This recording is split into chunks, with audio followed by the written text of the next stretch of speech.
نام شیرین داره، چقدر نام نیک داره. برای اون که ما عمر را دوست داریم برادرای عزیز، باید از سرگذشت حیاتی و حضرت بخونیم، از ابتدا تا انتها بخونیم. بعد خدا خواهد اون مهر عمر دیگر در قلب‌های ما و شما انشاءالله نقش می‌بنده. از این عزیز خدا، این فرزند حضرت عبدالله بچه حضرت عمر حکایه میکند که از پیغمبر خدا شنیدم که در زمانهای پیشتر از ما 3 نفری میگد اراده سفر کردن. 3 نفر اراده سفر کردن و اینها برای شب گذرانی آمدن در داخل یک غار گویم داخل شدن تا شب اینجا در شب گذرانی کنن. بعد سحر با همون سفر شما دوام تیند. این زمان بود میگه پیامبر ما نقل کرده، این زمان بود میگه که سنگ آمد و بالای همون غاره پوشانید. برادرای عزیز، این 3 نفر وقتی که در داخل موندن، اگه شما تصور کنید که همین خودمون اگر همین حالت بالای خودمون بیاد، یک کجای او دیگه او دوره نه MCS داشت، نه یکان تلفن داشت، نه یک چیزی که یک کس صدا یک کس شنود.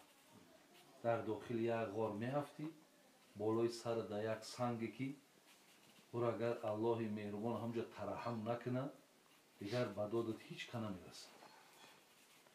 وقتی داخل غار دیدن این 3 کس مردکای بسیار صالح بوده، بسیار انسان‌های انشاءالله گوییم در کار خدا در راه خدا بوده.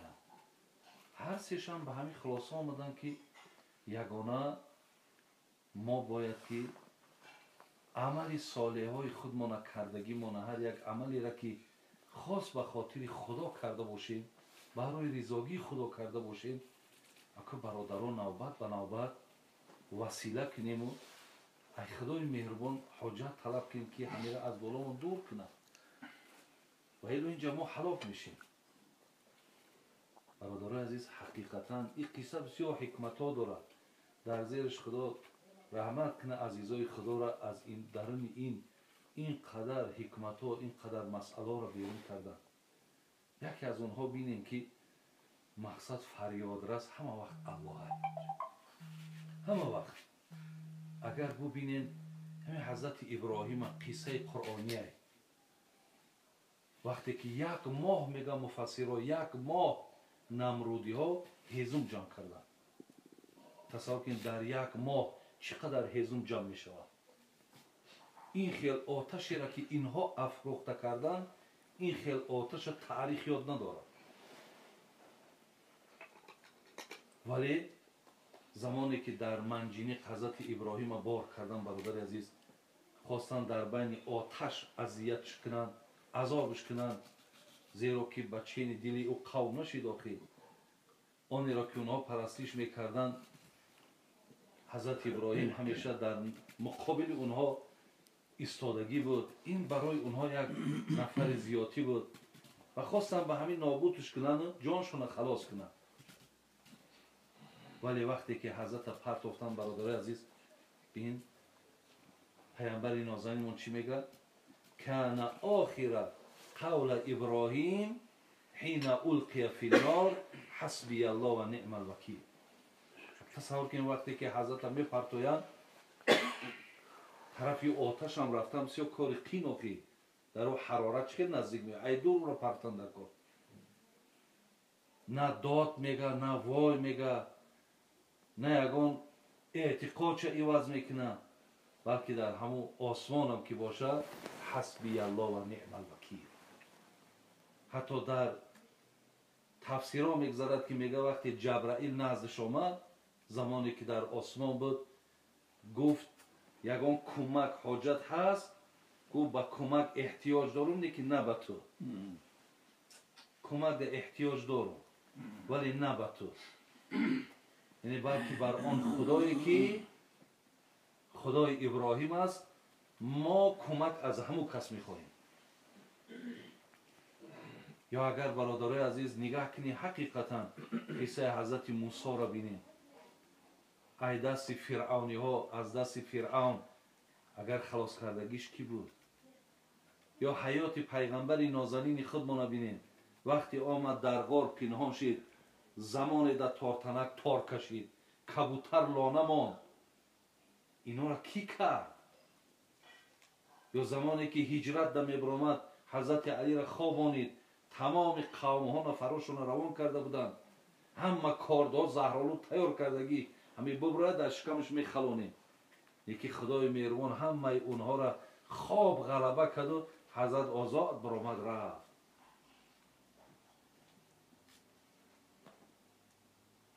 برای این از تغرر میگه هیچ کس تغرر نباشد تکیهگاه هیچ کس، آن که در افتادگی دستی تو را گیرد خداست.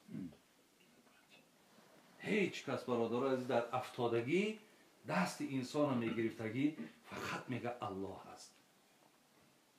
بابای مولا شریف خدا رحمت کنه که ای استادامون بود، از پیشش یک مصرع ها و یک دفتری ولی از نزد همون دوریم، همون میگفت می نویسونده بودیم که اگر جمله جهانم خصم گردد، شاعر گفته است اگر تمام دنیا که در مقابل من دشمن باشم، اگر جمله جهانم خصم گردد، نترسم چون نگهبانم تو باشی.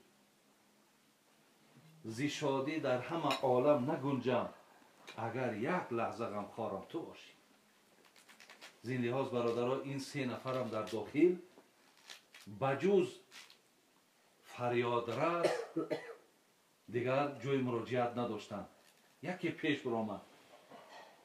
پیش برآمد و گفت پروردگارا، من مادر پیر داشتم، پدر پیر داشتم، بازم این مردک چاروادار بوده است، مالدار بوده است، هر بیگاه من از اینها شیر می جوشیدم، می آمدم اول پدر و مادر ما سیراب می کردم، اگر چنده که من غلامم داشتم، زنم داشتم، فرزندم داشتم، خب دویم درجه آمده بعد اینها رو تامین می کردم.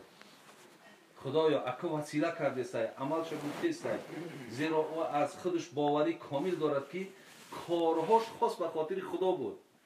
گفت خدایا تو یاد داری من روزی به چراگاه مشغول شدم و تأخیر کردم، دیر کردم، هر زمانی که من مادرم شیر میدادم از او ساعت کمی گذشت تا من آمدم که پدر و مادرم خوابند، شیر در دستم، هیچ دیگر غیرت نکردم که از روی محبت زیاد ما با پدر و مادر اونها را از خواب بیدار کنم. اگر چنده که در زیر پام فرزندکم داد و گریه میکردن که ما را شیر بده، ولی من انتظاری کشیدم. زمان پدر و مادرم صبح بیدار شد، شیر را به اونها دادم و بعد از آن به فرزندام دادم. خدایا اگر همین را من خاص برای رضاگی تو کرده باشم، همین را اگر من خاص به خاطر آن که این از مقدسات ما هست که تو فرمودی که و بالوالدین احسانا و پدر و مادر نیکویی کنی، همین را اگر من به خاطر تو کرده باشم، خدایا همین سنگ از بالای سری ما دور کن. میگه سنگ کم پایان آمد ولی تا حال از داخل بیرون شده نمیشه. نفر دویم گفتن مرحمت شما. دویمش آمد گفت پروردگارا، من یک دختر عمک داشتم، بسیار زیبا بود و هیچ کس هم مثل وی دوست نمی داشتم. همین دوست داشته ترین من همین بود و دایم یک خواهش داشتم که با این همخوابه شم. هر گاهی که می گفتم رد میکرد. آمد زمانی که قحطی آمد، دختر عمم گرسنه ماند، به شرایط ماند، خانه آمد، من برای او 120 دینار، تصور کنم که نیم کیلو طلا شود، نیم کیلو طلا برای او دادم، مصلحت کردیم، گفتم فقط من تر همین مبلغ میتونم تا با تو همخوابه شویم. دخترک هم راضی شد. ولی در روایت آمده است میگه من عریانش کردم، حتی در بین پاش در آمدم ولی از زیر همین قدر مرا گفت که از خدا بترس. همین سخن به خاطر ترسی تو بود. بین به خاطر فرمانبرداری تو بود من از همین خیل حالت خدمت بیرون کردم که یک لحظه مانده بود برای این کار انجام دادم. الله مهربان اگر من به خاطر تو کرده باشم، خدای همین سنگ از بالای سرمان دور کن. میگه سنگ کمی پایان اومد، یکی تا حال از داخل بیرون شیده نمیتونی. سومش بر آمد یک نفری بوده است که با اجاره سر کار داشته، با امانتداری سر کار داشته، مال مردم در دستش بوده است، دائم ابرات میداده است. روزی میگه نفری آمد برای گرفتن اجارش، ولی من پولش دادم نگرفت، گفت بعدا میام میگیرم. از بین خیلی وقت گذشت، من پولی ای را وقتی در گردش پرتافتم، با پولی اینقدر شتر و گاو و گوسپند شد که کوها پر شد، حتی باقی مانده شد غلام خریدم. وقتی آمد گفت پولی من در کجای؟ گفتم نمیام همه پولی تو هم، اینه غلاماش هم از پولی تای. گفت من مذاق میکنی؟ گفتم نه من مذاق نمیکنم بلکه از پولی تو هم. گفت گرفت همه شب پیش کرد برد. خدایا اگر همین جوان مردی که من کردم، همین امانت نگه دارنده که از جانب من شید، خدایا اگر همین به خاطر تو باشه، همین سنگ پایان کن. میگه سنگ با کلی از بالای غار دور شد و ما 3 نفر از داخل غار برادرای عزیز بیرون شدیم. انا که بینین برادرای عزیز که ما در ابتدا گفتیم این قصه به خودش حکمت‌های زیاد داره، این بسیار اشاره‌های زیبا داره. یکم بینین که وقتی انسان پایبند عمل صالح می شود، در چه روزهای سخت عمل صالح ما و شما را دستگیر می شود. ما حدیث داریم ان الله لا ینظر الى صورکم، بین حتی الى اموالکم الى انصابکم. خدا نظر نمیکند در صورتت، نظر نمیکند در مالت، نظر نمیکند در پشت اولادت، بلکه نظر میکند در دلها و عملهاتون. یعنی عمل انسان در الله مهربان نظر رحمت دارد. زین لحاظ عمل بین در روزهای چخیل برای ما و شما بسیار مهم. حتی همین خیلی روزی سخت هم اگر ما با روزهای در پیش ما، خانه قبر ما، روز قیامت ما، اگر همین عمل هامون باشد، انشاءالله در اونجا ما و شما از نزد خداوند نجات میابیم. و دیگر این که عمل صالح برادرای عزیز میشید است که ما وسیله کنیم اگر یا مشکلات بالامون بیاد، که یک بیاد بیاریم که یگان عمل خاص به خاطر خدا کردیم. اینجا در گپ پیاخی گاه حضرت یگان موعظه‌اش دا میگو که نماز کسری صدق و صفا نیست، اگر در کعبه بگذاری روا نیست. اگر همون نمازهایی که ایسر صدق صفا نباشد، نزد خانه کعبه دم که خانیش معنی نداشته. یعنی هر یک عمل در اینجا بین دلالت بر چی میکنه که عملهاتون خاص به خاطر خدا کنه.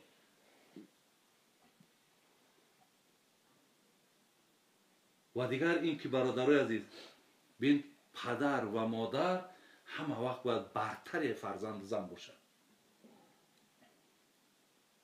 این دوستی خدا را بین پدر و مادر همیشه برتری از فرزندا میدانست. اگرچه فرزندا داد میگفتن، لیکن من منتظر مادر و پدر بودم. اگه واضحه ایروی انصافی خودمان بگیریم برادرای عزیز، باور کنید چیزی به مزار قطعی زن و فرزندمون میخریم، پدر و مادرمون خیلی ممکن جدا زندگی میکنه یا در همراه دیگر باشد. خدا میدونه که همین از همین چیزهای به مزه ما هم یکان قسمت را جدا کنم بگم یه حقی و چمه. یا یک زمانی شده که همون بعضی زنی به توفیق قطعا نمیماند که برای اوچت حق جدا کنی. این خیلش هم امکان داره. این پدر و مادرم برادرای عزیز ای مقدساتی ما و شما های، اگر هر چند همین دنیا پیشرفتم که کنم، حتی در همون طور آسمانم که اگر منزل جدا کنم برای زندگی، هیچ وقت احترام پدر و مادر ای بین باید نروم. ما حدیث داریم که من فرق بین ثلاث فرق الله بینه و بین رحمت یوم القیامه. کسی سه چیز ای سه چیز جدا کند، پیامبر گفته است خدا بین همون شخص و بین رحمتش روز قیامت جدایی میاندازه، یعنی تر از رحمتش دور میکنه. مثل که میگد که من میگد اطیع الله ولا اطیع الرسول، الله را اطاعت میکنم ولی رسولش اطاعت نمیکنم. والله یقول اطیع الله اطیع الرسول، اون که خدا میگه هم مرا اطاعت کن هم رسول مرا اطاعت کن. اطاعت رسول من اطاعت الله. میگه اقیم الصلاه ولا اتو الزکات، نماز من میخونم نه که اکا ایمالم زکات نمیدم. حالا که خدا میگه اقیم الصلاه و اتو الزکات، نماز بخون زکات هم بده.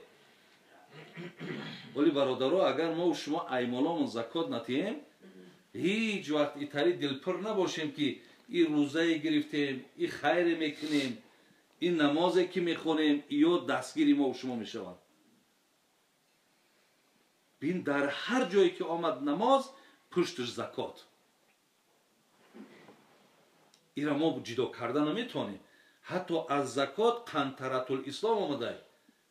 تصور کن که این مقصد انسان، این زکات، این اسلام، این انسان، همین را پیوست میکردگیش کوپرکش زکات های.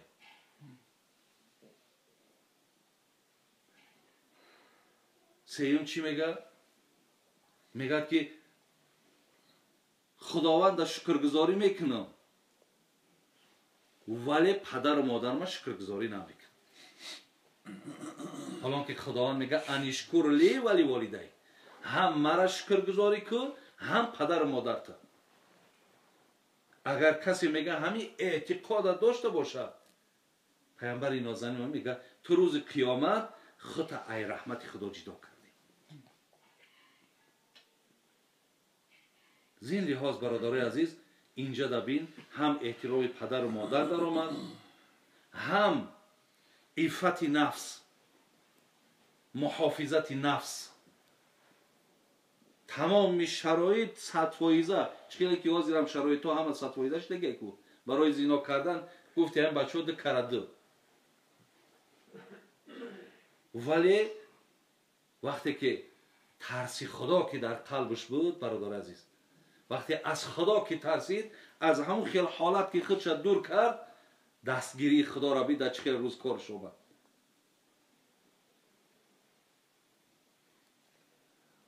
سیمش مردکی که وقتی ما و شما امروز انمی معاملای دادی گرفتمون زیاده کو، ولی در کجایی که میشینی یک دیگر همه خفای، یک دیگر همه ملالای، تا جای شده که دیگه یک دیگر مون سنگ میزنیم، نمیگیم ملا ای حاجی ای.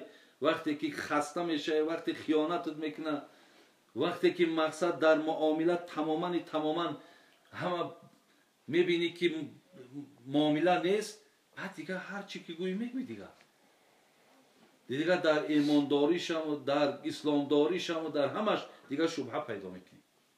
برای همین این قصه ها برادرها دلالت میکند بر همین که ببینید که با همین کردارهای نیکشان از چه روزی سخت اونها خلاص شدند. خداوند مادر رحمت و مغفرت کنند. الله مهربان آن چیزی را که شنیدیم توفیق شه الله مهربان بر یکایک که ما